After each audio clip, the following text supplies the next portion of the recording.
Yeah.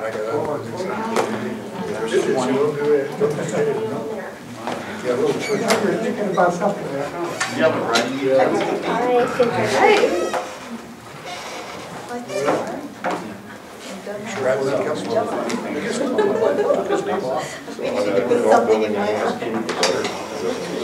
Well, what I'm going to ask for is, I'm going to ask for authorization to negotiate this. That's what JC does. What they're asking for is concurrence that we release that. The only way I could figure out how to do it was actually to run it. While we were in here last night, we were in here all morning. And actually, this is what we're going to see. And then our Republic here, they're recommending.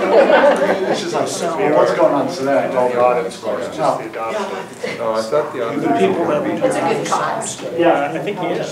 And with only 200 tickets, I know, good chance. Hey, and I'm buying 10%. There you go. He is, okay. That was interesting, I'll bet. with the bound copies. Today, was it interesting? They were eating the It long was. Oh, It kind of turned out just the same as the presentation. Just up there. Yeah. Can you imagine? Kind of made it. Were you going to, were they going to have this presentation? I think they're bringing bags, right? Yeah. There was no point to try to. Okay, the curtains are all up. Are you ready? We're ready. All right, we'll go ahead and call this special board meeting to order, and we appreciate everyone being here today. If you'd all stand with me, we'll say the Pledge of Allegiance.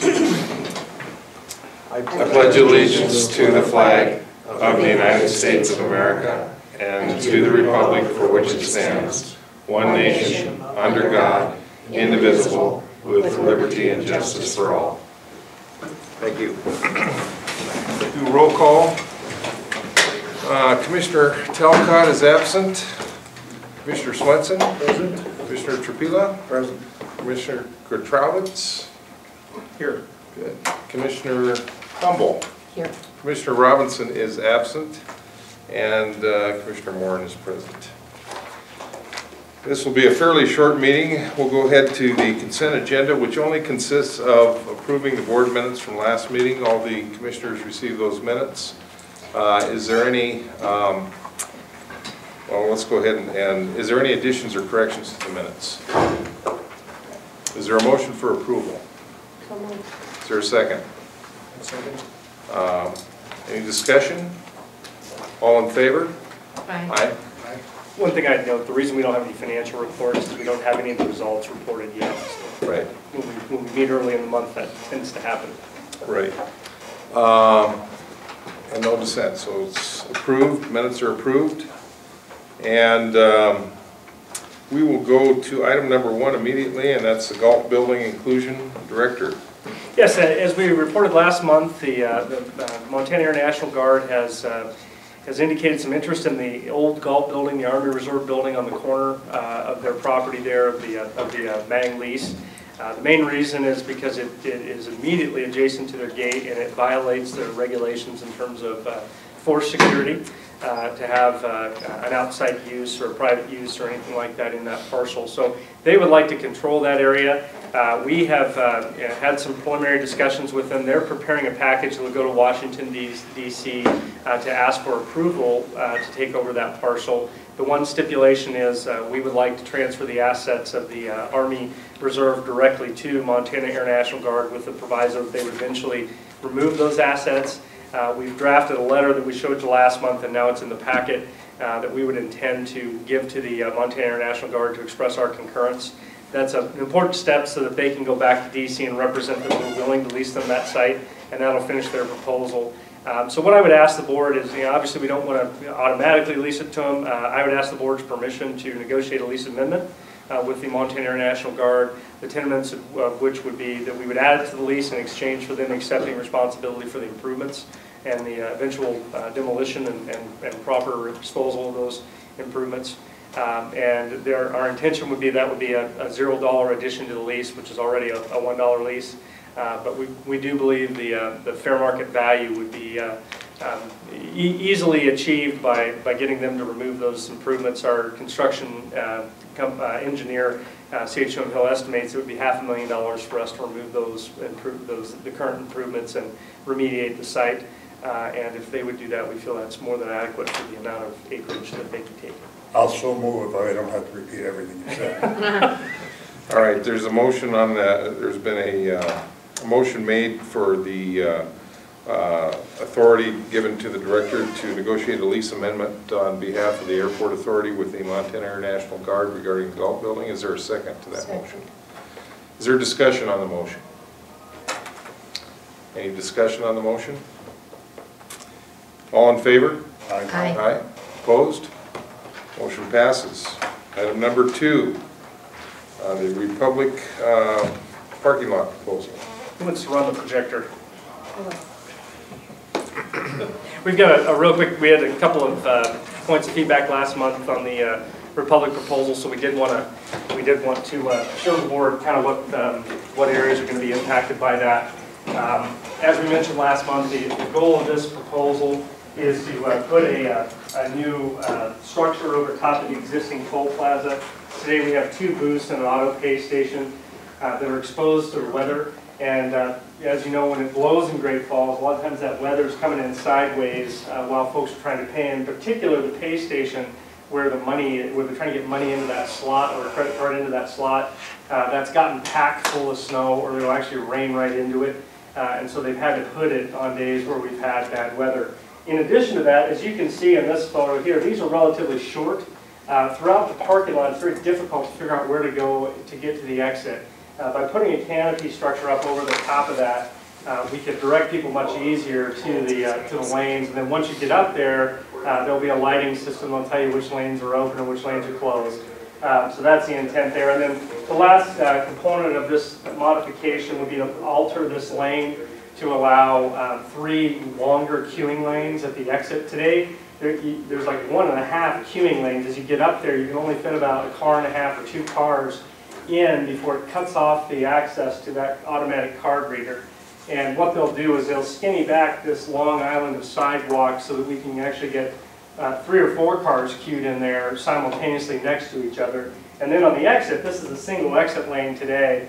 What we'll do is we'll come over here and we'll bring a second exit lane out so that people can actually exit in both into the left and the right lane of the terminal drive that exits there. And then of course we'll have to turtle that or something so that folks know not to swerve lanes while they're exiting. But that's the components of the project to, if you want to go ahead here, Laura. As we said, no protection, bottleneck at the entrance, bottleneck at the exit. Traffic flow is not optimized as you get close to the exit because we allow people to enter the exit queue right behind the first car that's in the line. And so what you end up with is we get 3 or 4 cars backed up, and then you've got somebody trying to cut across that traffic to get in line, and it creates yet another problem. So we want to get rid of that too. With the increasing volume, that's really making some of these issues worse.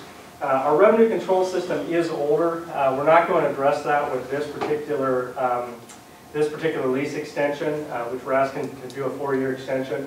But we are going to address the manual overnight inventory. What they do today is they go and they write down every license plate out there.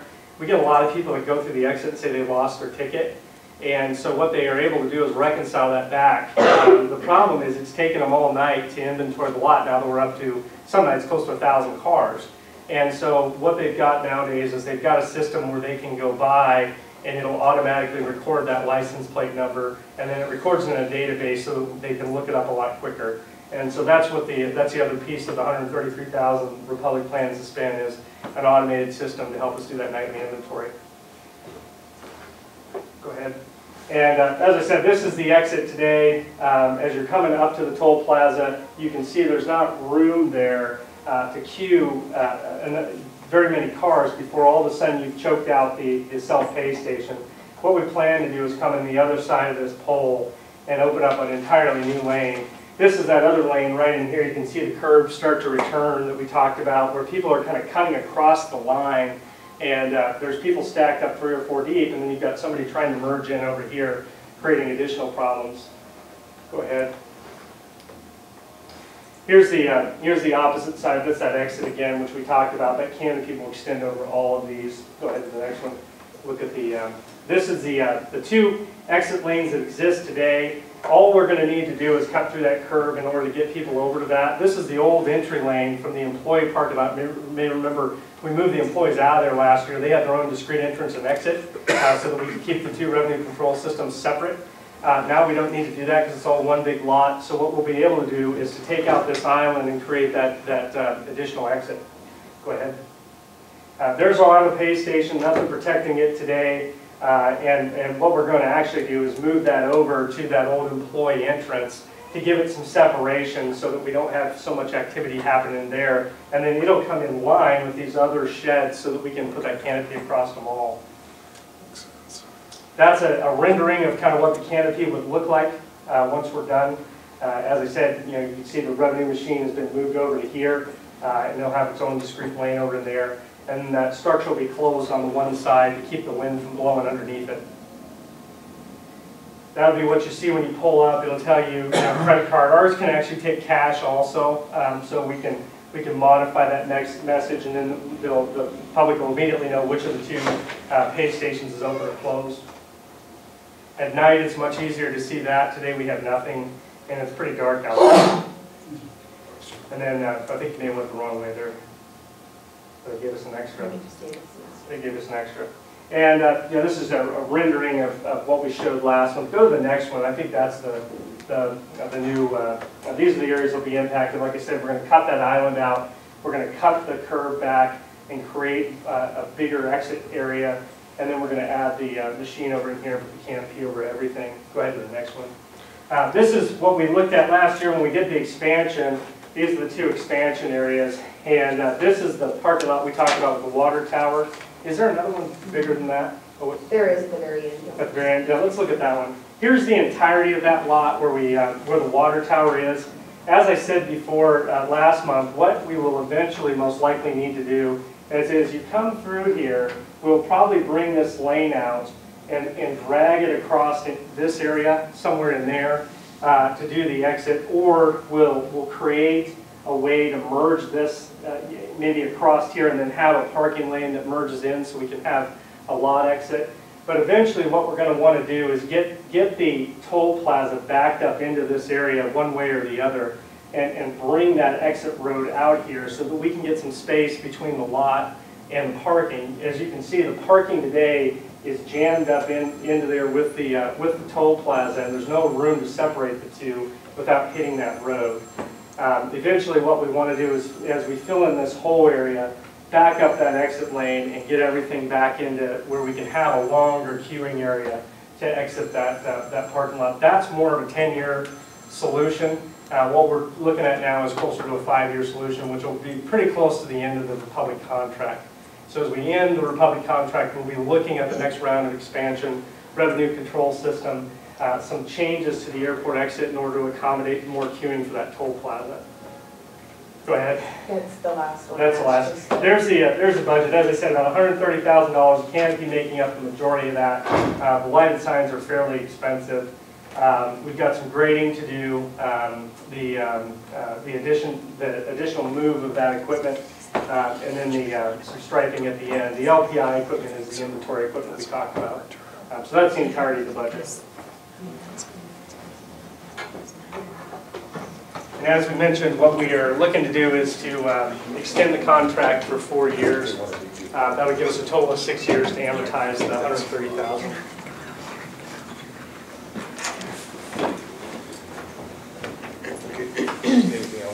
The only other thing I'd add is in exchange for the extension, we also negotiated with Republic an increase in our monthly payment. You may remember what happens. They give us a monthly payment, and at the end of the year they reconcile how much they should have paid based on the amount of revenue we have. Over the last 4 or 5 years, we've always exceeded the monthly payment significantly. So they've agreed to increase the monthly payment to $40,000 a month, which is about a 20% increase. So we'll get that money throughout the year, and then the payment at the end of the year will be that much less. So we don't have that giant chunk of our money that sits there all year and earns interest for them. So that was an improvement that Maria had interjected into negotiations. I think it's a good idea. Gives us better cash flow and probably reduces our risk to a receivable that sits out there all year. So in our work session, we talked about option 3 as staff's recommendation on this. Is there any indication that they're okay with option 3? Yes, we've negotiated all 3 of these. They're okay with any of the 3. Obviously, the number 1 is, that's what we have today. But we do believe it's reinvesting in that exit makes sense at this point. And it, through some negotiations with Republic, we got them to agree to a 4-year deal in order to make that $130,000 investment. Okay. So at this time, the chair would entertain a motion for one of the 3 options, hopefully option 3. I move we accept option 3. There's been a motion or a motion to approve option number 3. Is there a second? JC, there's a second. Any discussion on the motion? JC. Yesterday when I was up here, they had the credit card reader covered because this last snowstorm had filled it full of snow and made it unusable. So this, it's a necessary thing to do. Absolutely. Make these improvements. And I think we all view this as kind of an interim step to a longer-term solution. Absolutely. Parking, every 5 years, every 10 years, you have to reinvest in the equipment. The cash registers, revenue control systems, those are only 10-year solutions, and even our auto pay station, you're lucky to get those to last 10 years. Yeah, we'll be looking at this again, in about 5 years, and that'll be the point at which we need to make a decision about the water tower parcel and some expansion. So I think it is a good matching of making the improvements now, to make the lot functional for the next 5 years, and then looking at it again in another 5 years. Right. Any further discussion? All in favor of the motion? Aye. Opposed? Motion passes. Thank you. Last item on the agenda is the presentation of the 2012 audit. Dick, you're here, and I sat in on the audit committee meeting along with you and Chairman Robinson. And I thought what we would do before we actually have a motion on the audit is maybe ask Rick Reisig, who is the partner in charge on the audit, to come forward and just give us a very brief overview of the audit. And Rick, before you do that, Dick, did you have anything you wanted to share about the audit committee meeting? This was very positive. It was really good. It was a good, positive meeting. I think I got a lot out of it. I like what Rick brings to the table, and Maria. We couldn't say enough there that we appreciate what she's done, and it's been a good experience. Okay, very good. Rick, do you want to give us just kind of a high-level overview? Yeah, certainly. Thanks, Jim. It was a good experience from an audit standpoint, too. Obviously, coming in with a transition year, we weren't sure how well that was going to work, and I can tell you, we're great. Maria did a great job, put a lot of stuff together for us. I think you're in good hands. That's I think the big picture. I think you're in good hands there, and you certainly should be happy about that. I think the operations of the airport would be just as you would have expected it to be. You have a lot of projects going on. There's a lot of buckets of airport improvement program monies that you have with all the construction you have, and there's a lot of complexities in that. So your staff is busy trying to keep all those buckets separated and used for the proper purposes, and they're doing a good job with that. But that's also a good boon to the airports. There's a lot of money coming in here from the federal government for those projects, and I think you should be applauded for that. I mentioned in our finance committee meeting, as a taxpayer, I think that's excellent that you're using so much outside resources to where it provides those of us who live here a great benefit to have the resources we have here, and yet you're not relying on the local taxpayer specifically to do it. So thank you, keep doing it, keep it up. The other part I think is, as far as operations go, is just as you would expect. As you obtained the Frontier Airline participation in payments increased, well, your parking lot was more used. And that was a big part of your revenue increase was the parking lot, and it only makes sense. And I enjoyed talking to John about the science of parking and the things that you do and don't do that obviously someone who's in the business understands that part. I got a kick out of listening to that. And it makes sense, because that's a big part of a revenue source, and so whatever you can do to enhance that or increase that, you know, is a good source to the airport. So just in general, Jim, it was a good audit, a clean audit opinion, unqualified audit opinion, which is what you want, and you know, no reservations there, and you know, you're in good hands. Very good.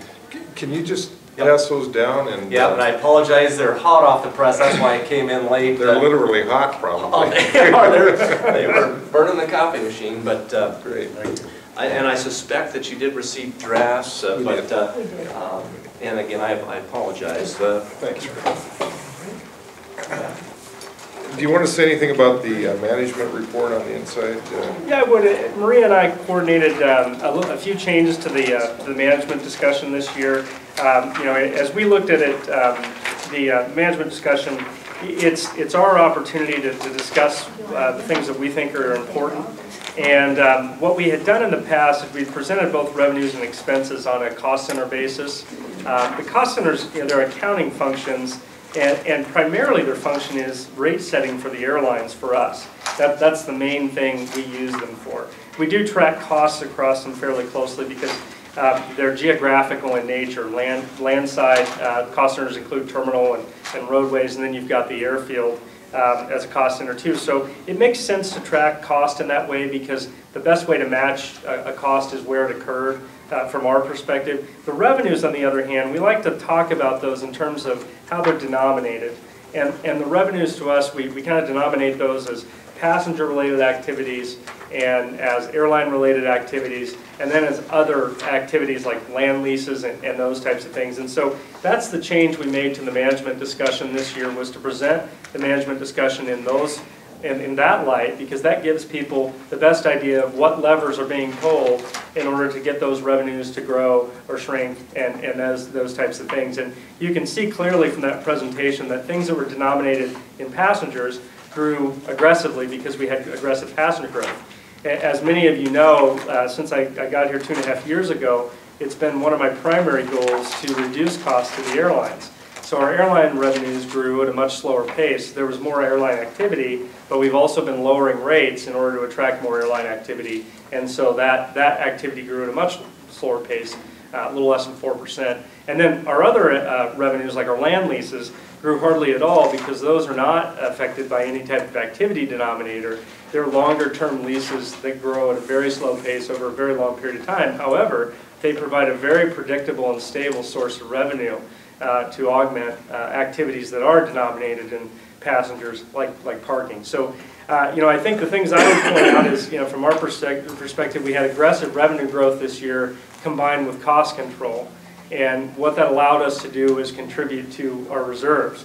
And as we discussed last year about this time, our plan was to save in order to afford our equity contribution to the terminal improvements that are underway. And I'm happy to report that we did save about $1.5 million. And you can see that in the actual cash reserve change that we've had in the last year. And so, you know, I think the cost controls were effective. The revenue growth was strong, and we were able to retain those dollars in a way that positions us well to not take on more debt and yet get an amazing customer enhancement out of our terminal building. Very good. Rick, any closing thoughts? Just maybe to echo what John's talking about, and as you emphasized, the management discussion analysis section of the whole audit report, if you get a chance as a board member to look at it, that's really where you should look. I mean, that's coming from your management in a narrative fashion describing what happened with the airport in the last year. It really is meant to be a good tool for individuals who may not want to dig very deep in the numbers. And even if there's any members of the public, that's really where you want to look, and I'd certainly echo that. Very good. I could just report from the audit committee standpoint, we were very pleased, again, like Dick said, with the results and with the whole flow. And Maria, congratulations on doing a great job, especially in a transition year and with all the activity up here. You really jumped on this and did a great job, and we just appreciate that very much. At this time, the chair would entertain a motion for approval of the fiscal year June 30th, 2012 financial report for the Great Falls International Airport. So moved. Second. Any discussion on the motion? Any discussion? All in favor? Aye. Aye. Opposed? Motion passes. Nice. All right. Last item is Airport Authority Board comments before we go to public comment. Thanks, Rick. Thank you. Appreciate it. Commissioner Swenson? No. Commissioner Trupila? Yeah, as a member of the ESGR, that's why I made that motion for mine. Oh, And if we need extra money here at the airport, we could put in pay toilets right over here too.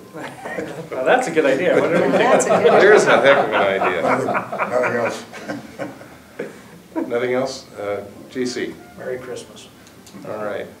Well, for those of you that don't realize this, this happens to be Commissioner Humble's last official airport board meeting. And so, Susan, I turn some time over to you. Well, thank you. I sort of hate to be going off now. My first 3.5 years were a basic, miserable, thankless job, and the last 2.5 have been wonderful. And it's just a pleasure to be able to leave the board with things at the airport, with staff, with the director, in just great, great shape. I think the airport authority that hired Director Faulkner made the very best decision that they possibly could, and I think John, you and the staff have just made this a great airport, and I'm no longer going to think of it as the airport, but it's my airport. So it's been a pleasure. Thank you. Well, thank you, Susan. On behalf of the board, I want to thank you for 6 years of outstanding service and leadership, and appreciate your wisdom, your desire to do things right.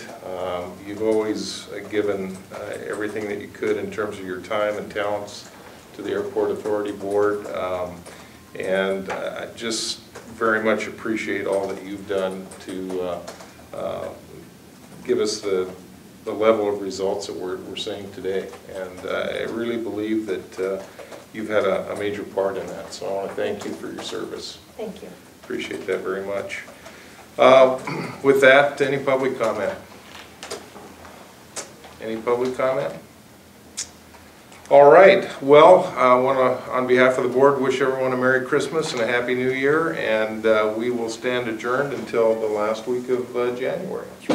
Right. Thank you, everyone. Real quick question. Sure, yeah, sure. You negotiate a lease out of Seattle? Right, we lease them all that property that they sit on, so we need to use it to their lease. And I like the issue of using everything color over the plaza. Right. You know what? You got off easy. Can you give me a better wording for the automated? No, that one over there. So you no longer, which one is an automated? No, that exists now, we have a self-pay station, and you just take the ticket and put it in, and it rings up the charge for you, and then you can pay it cash or credit. What's the automated system? Oh, you're talking about the overnight interviewing. What that is every night, the person in the parking booth goes out and literally lists